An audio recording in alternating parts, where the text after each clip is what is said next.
Good afternoon.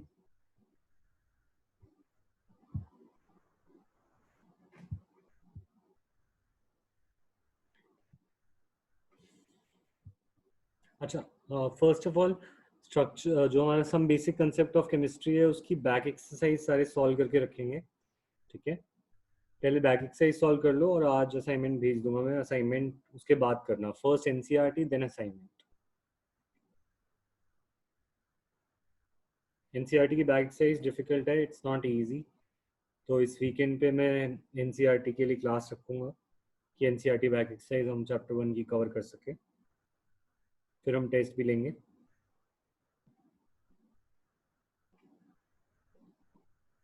ठीक है, और स्ट्रक्चर ऑफ एटम के लिए मैं चाहता हूँ तुम सब अपनी एनसीईआरटी भी खोल के रखो। जो चीज़ मैं यहाँ पे मार्क करूंगा एनसीईआरटी में वो तुम्हें भी मार्क करनी होगी। ठीक है।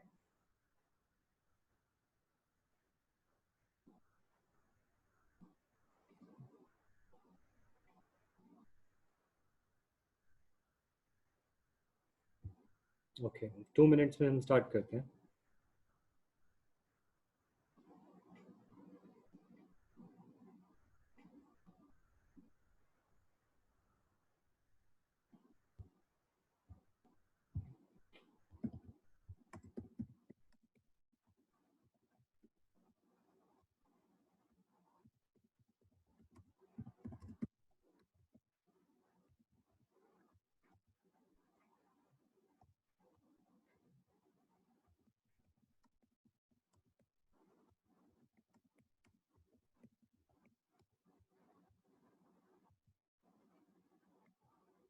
ओके, सिद्धार्थ लैपटॉप पे तुम वो यूज़ कर लो headphone. Won't it be better?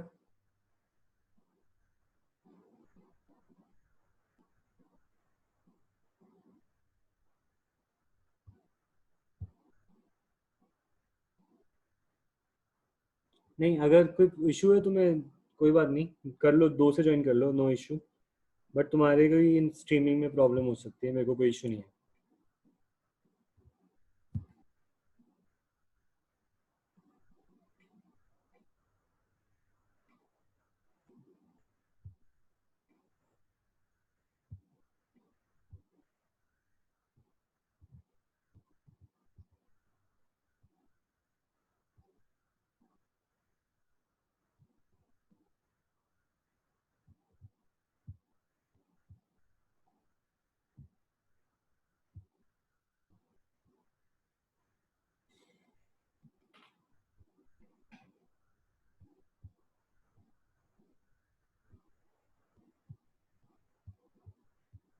Siddharth join कर लो।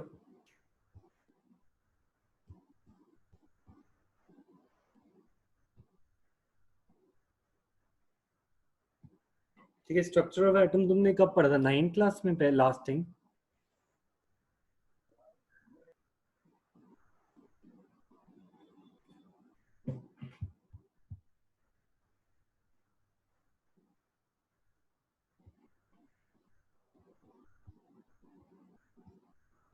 ठीक है, अब ये स्ट्रक्चर ऑफ एटम वो 9th स्ट्रक्चर ऑफ एटम से काफ़ी अलग है। और वो तो तुम्हें देख के पता ही चली गया। वो कैसा लगा अभी तक 11th फिजिक्स केमिस्ट्री बायो? मज़ा आया 11th में आके, या लगा कि साइंस वे पहले ही अच्छी थी?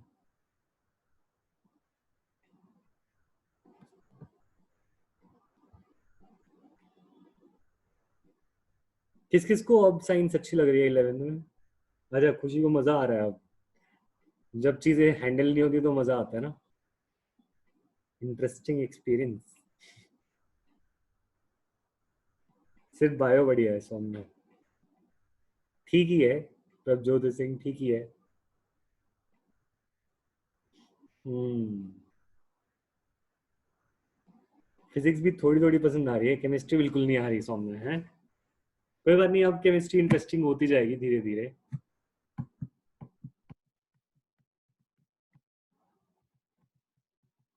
कोई बात नहीं, देखो वो चैप्टर 1 थोड़ा ऐसा था, अब थोड़ा चीजें हम सोच पाएंगे ना। चैप्टर 1 में सिर्फ न्यूमेरिकल्स थे, प्योरली न्यूमेरिकल्स थे। मोल मोल मोल पोलैरिटी।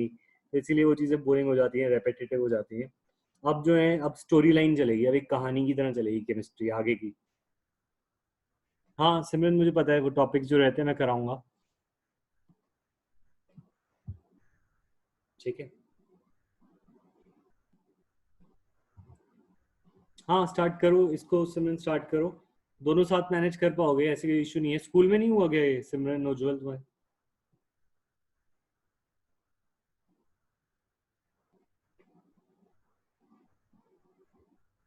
स्कूल में स्टार्ट हो चुका है? हाँ तो फिर तो चलना पड़ेगा साथ साथ, मैनेज करना पड़ेगा। चलो स्टार्ट करते हैं, structure of atom. All the best, ये चैप्टर तुम्हें समझ आए, मजा आए, मैं होप करूंगा, ठीक है। Let start. Like we come across a lot of things around us, right? Like solid, liquid, gas, all of these can be considered matter, because matter is anything that occupies space and has weight, right? So anything can be considered as matter. So block of wood is also matter, right? And uh, if we start breaking it down, then we will get very small pieces of matter, right? So matter can be broken down into different small pieces. That is true. Now, how far can we break these smaller pieces? अब एक point तो आएगा कि जिसके बाद ये matter और नहीं टूट पाएगा। When will this point come? ऐसा डाल्टन ने भी सोचा। Somewhere, uh, these pieces will lead to final pieces that are very small indeed. उससे आगे वो नहीं टूट पाएगा, ऐसा डाल्टन का एक कहना था। And this is how Dalton gave its Dalton atomic theory. ठीक है, according sir to Dalton atomic theory। हाँ बोलो। आवाज कम आ रही है, अच्छा मैं थोड़ा इंक्रीज करता हूँ। वॉइस कम आ रही है। Matter is made of small particles. Matter छोटे छोटे particles से बना है। He said that matter is made of smaller particles. Matter is made of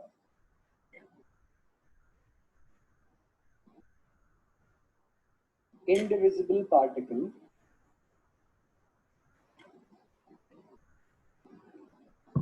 and he called it an atom. So according to him, matter के अंदर बहुत छोटे छोटे पार्टिकल्स होते हैं, and these particles are finally indivisible particles, and these particles are called atoms. So you're getting me? This is an atom. What is meant by indivisible? Indivisible इसका मतलब ये है कि anything indivisible cannot be divided further, cannot be broken down into pieces, cannot be divided further. Okay, so अब बात ये आ रही है कि डाल्टन ने एटॉमिक थ्योरी हमें दी थी अराउंड 1808। तो Dalton gave his theory in 1808। Okay, so ये चीज हमें याद रखनी है। एट दैट टाइम ये बड़ी अचीवमेंट थी कि इतना भी कोई बात बता पाना कि कुछ एटम करके पार्टिकल्स हैं। There are more postulates of this theory. Let us read this. All matter consists of indivisible particles called atoms. Atoms of the same elements are similar in shape and mass but differ from other elements. Whereas जैसे oxygen के atoms हैं, oxygen से मिलते हैं, पर hydrogen से वो differ करते होंगे। Atoms cannot be destroyed, cannot be created. Atoms of different elements may combine to form a compound. Compound बनाने में elements के atoms जुड़ते हैं, और एटम्स कंबाइन कर सकते हैं अलग अलग कंपाउंड बनाने के लिए। फॉर एग्जांपल सेम एलिमेंट से अलग एटम्स भी कंपाउंड भी बन सकते हैं। For example H and O together can make H2O, and they can also make H2O2. The atom is the smallest unit of the matter. that can take part in a chemical reaction. This is somewhat the current definition of atom. Atom वो छोटा part होता है जो chemical reaction में part ले सकता है. It is the smallest particle of the matter that can take part in a reaction. But यहाँ पर कुछ postulates उसके गलत हो गए. And ये postulates क्यों गलत हुए ये तुम पूरा 11th और 12th में पढ़ते जाओगे. Why these postulates are wrong. सबसे important चीज 1808 के बाद there were many experiments और इन experiments के बाद हमें ये कंफर्म हो गया कि there are particles that are smaller than atoms. Atoms से छोटे particles भी exist करते हैं. We call them subatomic particles. And you know subatomic particles कौन-कौन से हैं? कुछ subatomic particles तुम जानते हो जैसे कि electrons, protons, neutrons, ठीक है? And अब बात आती है कि और भी बहुत सारे पार्टिकल्स हैं जो हमारे कोर्स में नहीं है, जो फिजिसिस्ट हायर लेवल में पढ़ते हैं, क्वार्क्स, ठीक है? Then there are positrons and bosons, बहुत सारे सबएटॉमिक पार्टिकल्स अब हमें मिल चुके हैं. Subatomic particles are smaller than the atoms, ठीक है? So the thing is Dalton atomic theory failed because of discovery of subatomic particles. Is this clear to you? Say yes or no.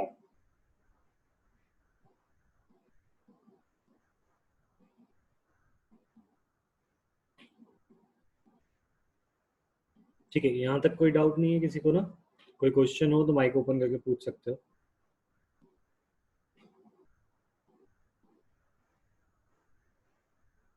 So in this chapter हम एक एक करके उन subatomic particles के बारे में पढ़ने वाले हैं. ठीक है, फर्स्ट सबएटॉमिक पार्टिकल्स के बारे में हम जानते हैं, that is very very important particle, that is electron. Okay, electron is negatively charged particle. We know that it is a negatively charged subatomic particle.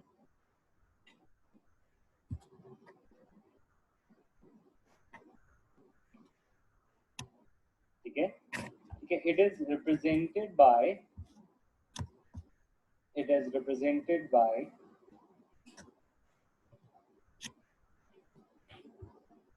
E minus. ये इसका symbol है. Third, it has charge of minus 1.6 into 10 raised to power minus 19 coulombs, which is, and this is the basic unit of charge. इसको हम basic unit of charge मान लेते हैं, and इसको भी हम represent करते हैं कि 1.6 into 10 raised to power minus 19 coulomb, क्योंकि एक इलेक्ट्रॉन पे इतना चार्ज, राइट? तो थर्ड पॉइंट नहीं आया ये वाला, समझ नहीं आया. Yes sir. तो ये एक चार्ज की सबसे सिंपलेस्ट फॉर्म होगी, ठीक है? इसका मास भी मैं तुम्हें बता देता हूँ. देखो, पहले ये चार्ज की बात कर रहे हैं ना. चार्ज ऑफ इलेक्ट्रॉन, एक इलेक्ट्रॉन पे चार्ज कितना? Minus 1.6 into 10⁻⁻⁹ coulomb. ये एक इलेक्ट्रॉन का चार्ज है, अनुज. और अगर हम बात करें, एक इलेक्ट्रॉन से छोटी कैरियर करंट का हो नहीं सकता, है ना? तो हम ये कह सकते हैं कि सबसे छोटी यूनिट चार्ज की, मतलब जो प्रैक्टिकल यूनिट है चार्ज की, सबसे छोटी क्या हो सकती है? ये, क्योंकि एक इलेक्ट्रॉन से आधा इलेक्ट्रॉन तो नहीं होता जो करंट को पास कर सके. एक पूरा इलेक्ट्रॉन ही करंट को पास कर सकता है, तो इसीलिए इसे बेसिक यूनिट ऑफ चार्ज भी बोल देते हैं, और इसको भी ई से रिप्रेजेंट करते हैं. तो इलेक्ट्रॉन के चार्ज को हम बेसिक यूनिट ऑफ चार्ज मानते हैं.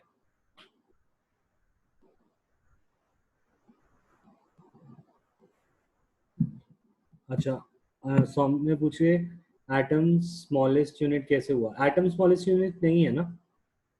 Atom is not the smallest. Charge वो कह रहे. अच्छा,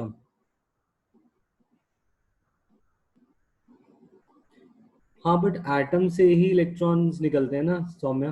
तो रिएक्शन में कोई ऐसी रिएक्शन बताओ जिसमें सिर्फ इलेक्ट्रॉन और प्रोटॉन ही मिलते हो. ऐसी कोई रिएक्शन है जिसमें एटम्स ना हो, सिर्फ इलेक्ट्रॉन्स हो? ऐसी कोई रिएक्शन दिखाओ. नहीं है ना ऐसा. तो इसीलिए हम कहते हैं कि atoms are the smallest particle जो रिएक्शन में पार्ट ले सकते हैं। अनुज, तुम्हें समझ आ गया तुम्हारा डाउट? Yes sir. ठीक, अभी बट हम जानेंगे कि ये सब कैसे पता चला, मास, चार्ज ऑफ इलेक्ट्रॉन, जो आज तक तुम्हें बस बता दिया जाता था, आज हम उसके बारे में जानेंगे कि वो पता कैसे चलेगा। It has mass of 9.1 into 10 raised to minus 31 kg। Sir मेरा कितना मिस हुआ है अभी? माइनस 31 यानी अभी बस यही हुआ है, इलेक्ट्रॉन के बारे में हम जान रहे हैं। इससे पहले बस हमने ये जाना एटॉमिक छोटा पार्टिकल होता है, पर उससे भी छोटे पार्टिकल होते हैं, और वो पहला इलेक्ट्रॉन है। हाँ, ओके सर। डेरिवेशन पे आएंगे सिद्धार्थ, अभी हम डेरिवेशन पे भी आएंगे इन सब की, इलेक्ट्रॉन का चार्ज क्या है, मास क्या है, वो कैसे पता चला, वो सब हम जानेंगे। अभी मैं बस एक जनरल पॉइंट्स बता रहा हूँ।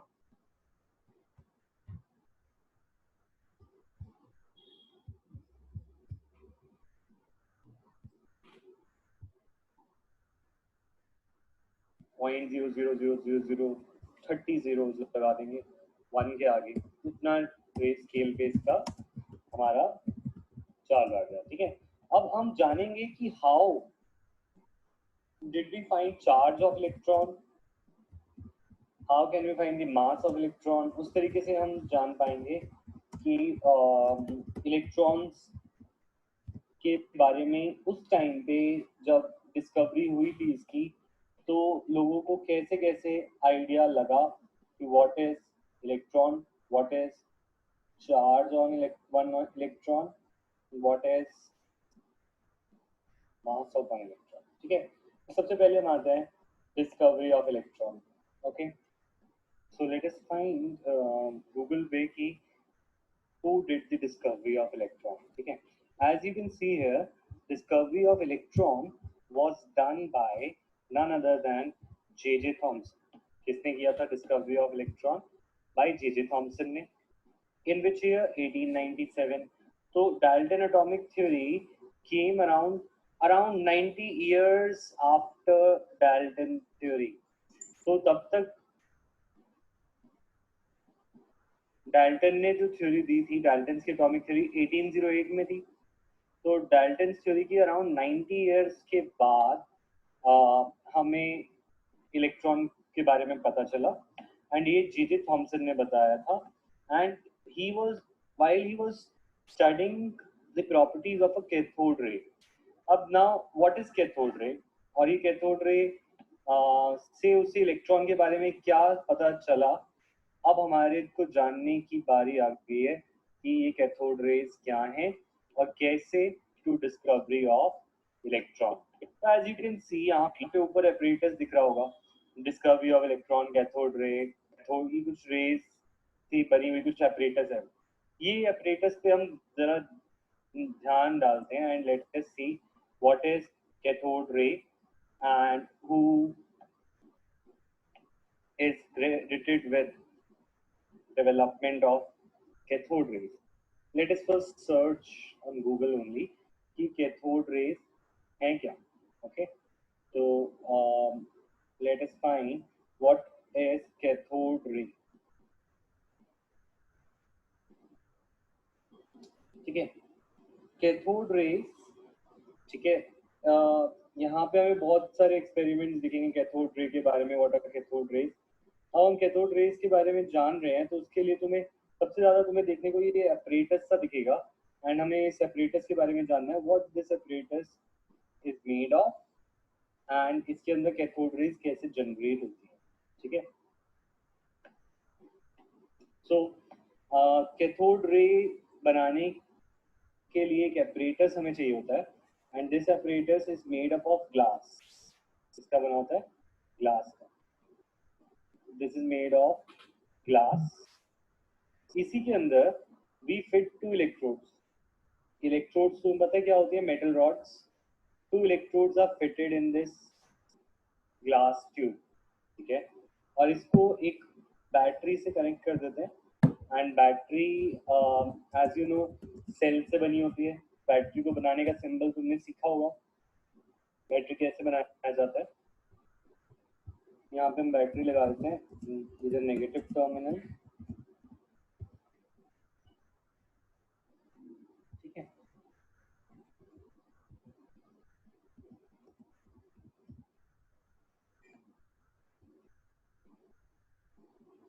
और यहाँ पे हम लिख देते हैं ये जो बैटरी है ये high voltage battery, this is a battery of high voltage.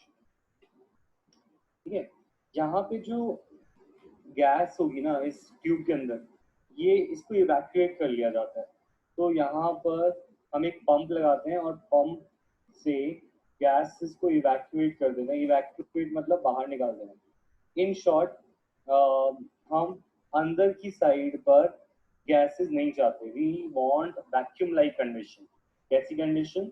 Vacuum like. You know vacuum क्या होता है? जब कोई भी चीज नहीं होती, तो यहाँ पे अंदर वैक्यूम लाइक कंडीशन। ठीक है, अब जब हाई वोल्टेज यहाँ से पास करती है, मेरा क्वेश्चन तुमसे ये है, क्या जब ऐसा एक सर्किट तुम बनाओ जिसमें एक ग्लास ट्यूब है जो इवैक्यूएटेड है और एक हाई वोल्टेज की बैटरी है, should current pass through this circuit? Say yes or no in chat। ठीक है, तुम्हें क्या लगता है अगर ये सर्किट तुमने बनाया, क्या उसमें से करंट पास करेगा? टाइप यस और नो। सर रिपीट करना एक बार।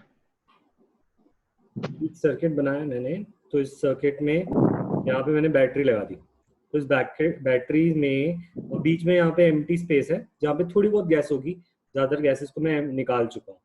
तो अगर मैं यहाँ पे बैटरी लगाता हूँ, स्विच को ऑन करता हूँ, क्या करंट पास होगा इस सर्किट में? ये मेरा क्वेश्चन है। सर ये क्या है? ये ग्लास की ट्यूब है, कैथोड रे ट्यूब बोलते हैं इसे। उसके अंदर जो है, उसके अंदर जो इलेक्ट्रोड उसके है, अंदर है। मेटल की रॉड है। तो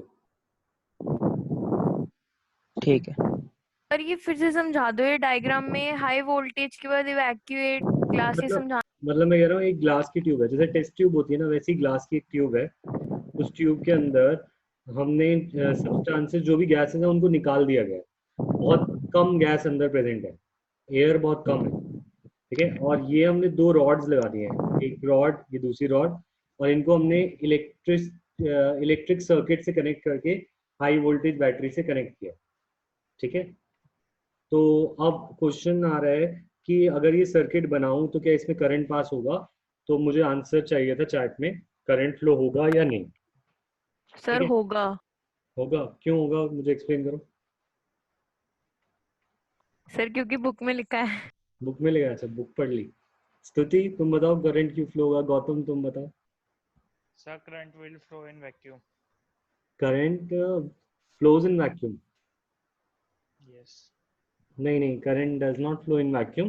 ये पूरा वैक्यूम नहीं है, इट इज वैक्यूम लाइक। यहाँ पे कुछ गैसेस होंगी, वैक्यूम में करंट फ्लो नहीं करता। ठीक है, अब मुझे ये बताओ, अगर सर्किट ब्रोकन होता है, यहाँ पे क्या सर्किट जुड़ा हुआ है तार से, तो क्या ब्रोकन सर्किट में करंट पास होता है? ये बताओ मुझे। अपनी 10th की नॉलेज से पूछ रहा हूँ मैं, बुक खोल के देखने से नहीं पूछ रहा हूँ मैं। 10th की नो नॉलेज से सर, बताओ। नहीं। सर सर बीच नहीं में होता। इलेक्ट्रॉन है, क्या अनुज? बीच में एटम्स हैं, बीच में एटम्स हैं, वो इलेक्ट्रिसिटी पास कर देंगे, अच्छा, तो फिर एक काम कंडक्ट करते हैं, करेंगे। हम एक काम करते हैं, एक रूम में एक साइड पे हम पॉजिटिव इलेक्ट्रोड लेके खड़े हो जाते हैं, एक दूसरे एंड पे नेगेटिव। तो हवा में तो सारे एटम्स हैं, तो हमारे पूरे रूम में इलेक्ट्रिसिटी पास होनी चाहिए। बताओ। नहीं होगी। ये होगी ना? तो सर फिर अगर बुक हम, में क्यों लिखा है कि वो। तो वो मैं, तो बुक पे क्यों जा रहे हो? अभी तुम बुक नहीं खोलनी है, यही तो बात है ना। अभी मैं पढ़ा रहा हूँ, तो अभी तुम्हें समझना है कि तुम्हारी सिर्फ 10th की नॉलेज है। अगर तुम्हें बुक ही खोलनी है तो बुक खोल के तो फिर बुक से ही समझ लो। तुम्हें अपना, ओके सर। तो चाहे गलत जवाब दे रहे हो, पर वो गलत जवाब अभी के लिए सही है, क्योंकि तुम्हें आगे की कहानी नहीं पता है। तुम पहले आगे जंप कर जाओगे तो मैं कहानी नहीं समझा पाऊँ। तो that it is very yes sir. Important कि तुम टीचर पे ट्रस्ट करके उसके साथ साथ चलो। ठीक है। Yes sir.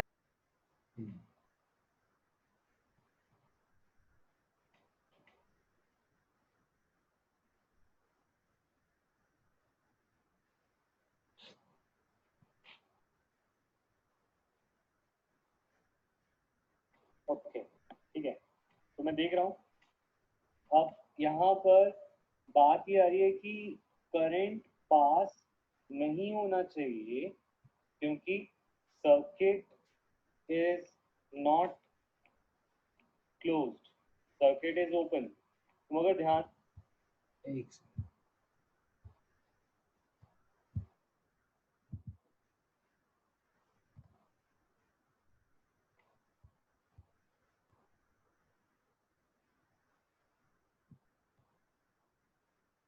ध्यान दो, तो यहाँ पे यहाँ पे कोई कंडक्शन करने के लिए कुछ है क्या? ये सर्किट कंप्लीट है? नहीं, यहाँ पे तो गैप है। क्या इस गैप में करंट पास हो सकता है?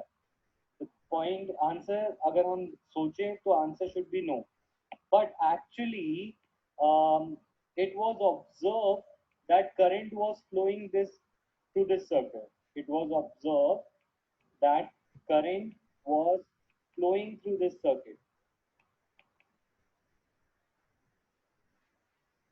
अगर इस सर्किट से फ्लो हो रहा है तो दैट मीन्स कि जो हम सोच रहे हैं यहाँ पर एक एम्प्टी स्पेस है, वहां पर कोई ना कोई चीज एज अ कंडक्टर काम कर रही है। There is some carrier of current इधर, तभी करंट पास कर रहा है। दैट मीन्स अगर करंट यहाँ से चला तो यहाँ से वापस भी आ रहा है, तो दैट मीन्स कि something is passing the current through this gap. Is this clear? समझ आया मैं क्या बोलना चाह रहा हूँ? से यस और नो दैट इट कि अगर करंट फ्लो कर रहा है तो दैट मीन यहाँ पे कुछ होना चाहिए जो कैरी कर रहा है करंट को। से यस और नो? Yes sir.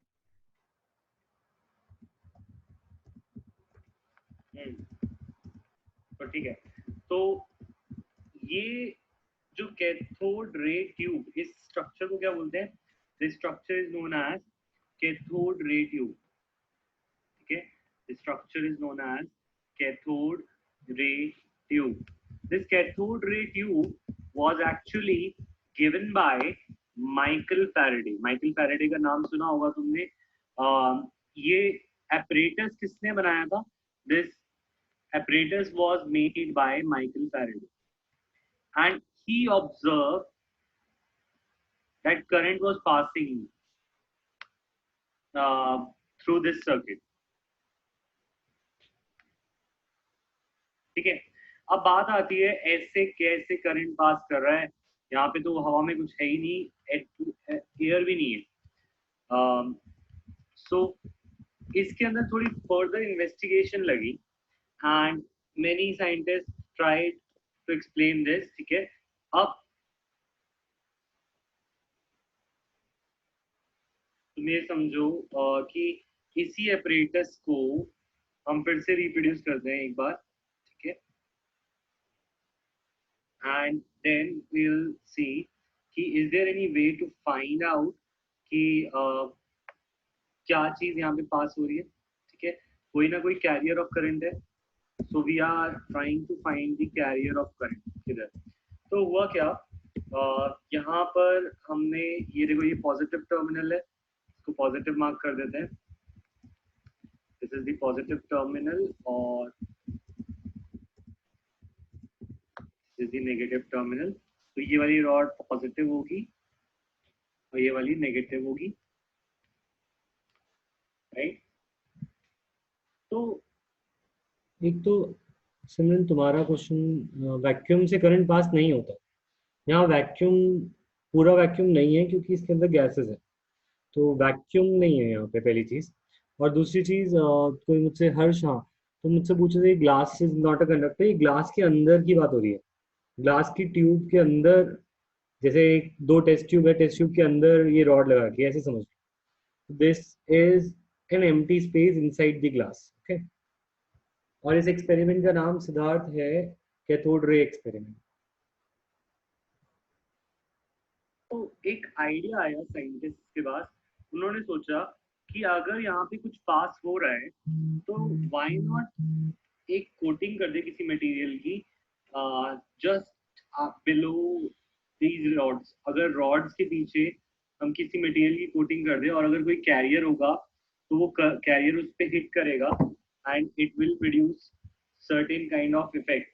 तो उन्होंने क्या किया, ये इलेक्ट्रोड के पीछे, ये इलेक्ट्रोड है एनोड, एनोड इज पॉजिटिव है,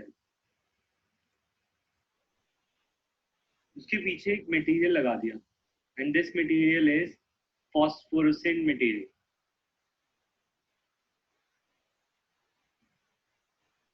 ये फॉस्फोरेसेंट मटेरियल की क्या प्रॉपर्टी है? दिस मटेरियल ग्लोज या shows patches, glows when something hits it, कोई चीज अगर इस पे हिट करती है तो ये ग्लो करता है, ठीक है। अब इन्होंने ये भी सोचा कि अगर किसी चीज को यहाँ से, कैरियर को यहाँ से मूव करना होगा, तो पहले उसको हमें इलेक्ट्रोड में थोड़े से छेद बना देते हैं, सो दैट वो कैरियर्स जो हो वो इजीली इन इन होल्स के थ्रू बाहर आ सके, ठीक है। सो ये इन्होंने क्या किया, इलेक्ट्रोड के ऊपर सर होल्स बना दिए। समझ नहीं आया। क्या नहीं समझ आया, कोटिंग वाली बात या होल्स वाली बात? ये दोनों। पीछे एक मटेरियल होता है जिंक सल्फाइड, और इस जिंक सल्फाइड की कोटिंग पे अगर कोई भी चीज हिट करती है, जैसे सपोज तुम एक बॉल लेकर एक जिंक सर सल्फेट, टच है ये पिंक वाला, क्या चीज? पिंक वाला और ये वाला पर्पल वाला टच है। हाँ, ये टच नहीं, इसका ये तो एक कोटिंग है, एक पेंट की तरह, जैसे हमारे दीवार पे पेंट होता है ना, वो उसके यस सर। जो पीछे की ग्लास है ना, ग्लास की ट्यूब है, उसके ऊपर पेंट जैसा एक मटेरियल लगा दिया। उस पेंट वाली मटेरियल पे अगर कोई बॉल तुम मारते हो, जैसे तुम अपनी दीवार पे एक बॉल मारो, तो उस दीवार पे एक निशान बन जाता है बॉल का, अगर वो दीवार पे गंदा बॉल हिट करेगा। इसी तरीके से हमने क्या किया, हमने उस ट्यूब के ऊपर एक कोटिंग कर दी, और ये कोटिंग जो होती है, ये कोटिंग के ऊपर निशान बन जाते हैं अगर कोई चीज़ उस पर हिट करती है। तो हम ये पता लगाना चाह रहे हैं कि कोई चीज़ है जो यहाँ पे हिट करने वाली है इस वॉल पे। समझ में आई बात? सर ये कोटिंग टेस्ट ट्यूब के अंदर है या बाहर? टेस्ट ट्यूब के अंदर है, ये सारा कुछ टेस्ट ट्यूब के अंदर है। ये ब्लैक वाली चीज़ बस एक टेस्ट ट्यूब बना रहे, टेस्ट ट्यूब नहीं, cathode ray tube, seal tube बना रखी है, उसके अंदर हो रहा है ये सब। ठीक है Anuj, clear? Okay sir. Clear? Sir hole क्यों करे हैं? क्या बोल रहे हो? होल इसलिए कह रहे होल हैं कि क्यों अगर करे हैं कोई इसमें? चीज, होल इसलिए किया है अगर कोई चीज मूव कर रही होगी और वो दूसरे एंड से आ रही होगी, अगर उसके आगे इलेक्ट्रोड लगा देंगे, इलेक्ट्रोड तो उसे रोक लेगी। कहाँ से आ रही है? कहीं से भी आएगी। अब हम ये देखना चाह रहे हैं क्या वो इधर से आ रही है। अगर वो इधर से आ रही होगी, एक सेकंड को, ये दिख नहीं रहा है यहाँ पे,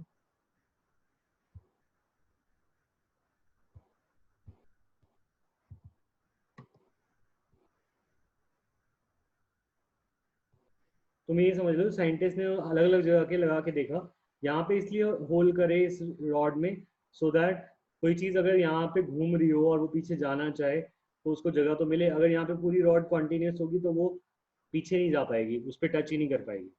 फिर तो रोड इसलिए, हवा में? हाँ हाँ, हवा में है रोड?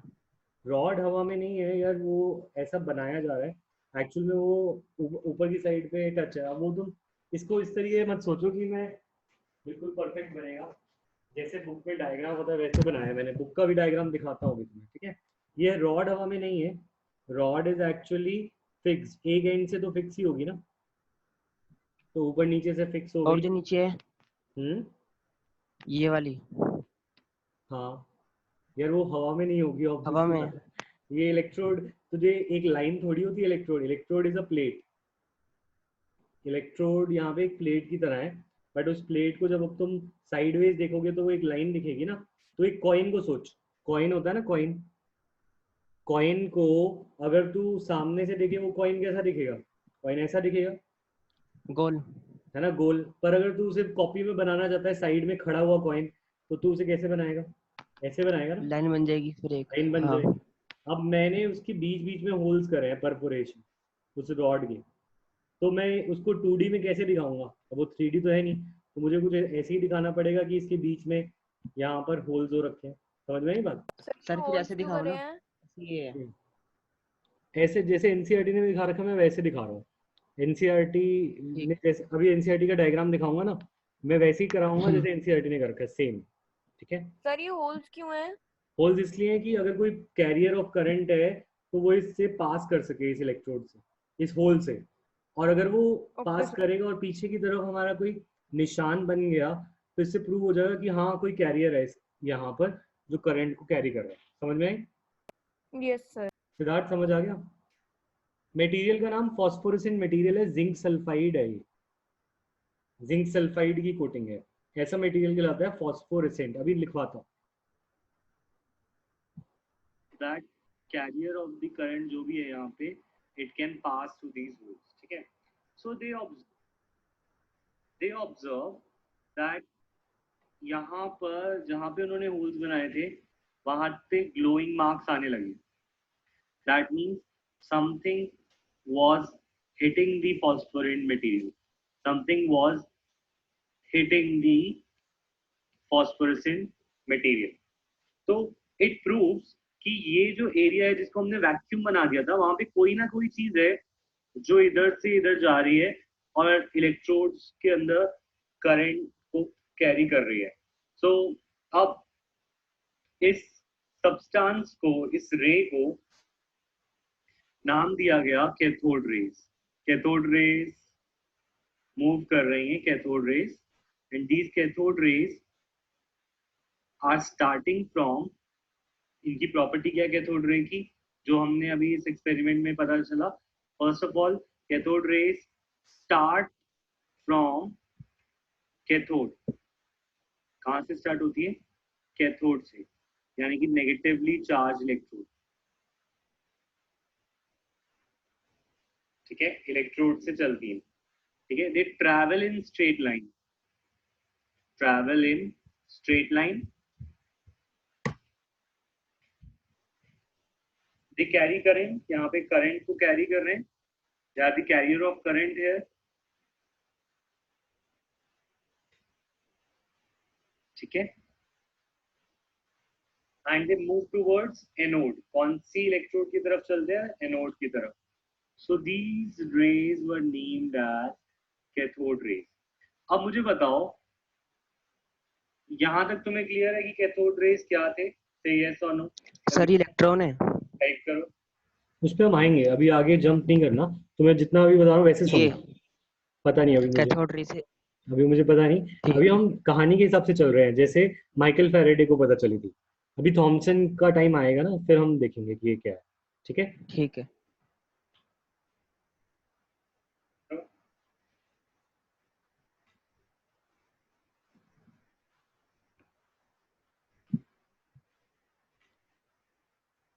ठीक है. सो अगर हम बात करें what is the charge on this cathode ray, what is the charge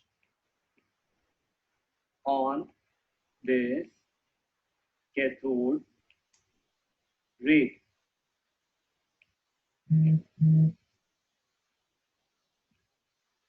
please answer in chat. तुम्हें क्या लगता है, what is the charge on this cathode ray, positive और नेगेटिव?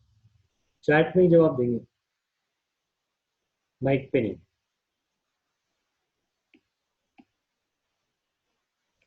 तो ये हम इसको आइडेंटिफाई कर सकते हैं. Since they are moving away from, they are moving towards anode. कौन सी इलेक्ट्रोड की तरफ मूव कर रहा है? एनोड की तरफ. एनोड पे पॉजिटिव चार्ज है, तो cathode rays must have negative charge क्योंकि opposite charges attract, must be negative. Is this clear? Say yes or no.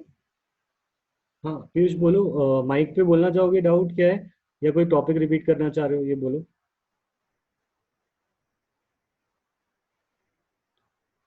देखो मैं तुम्हें बताता सर हूँ. पर कैथोड पे तो कैटायंस आते हैं ना, तो कैटायंस तो पॉजिटिवली चार्ज होते हैं. देखो तुम इसको उससे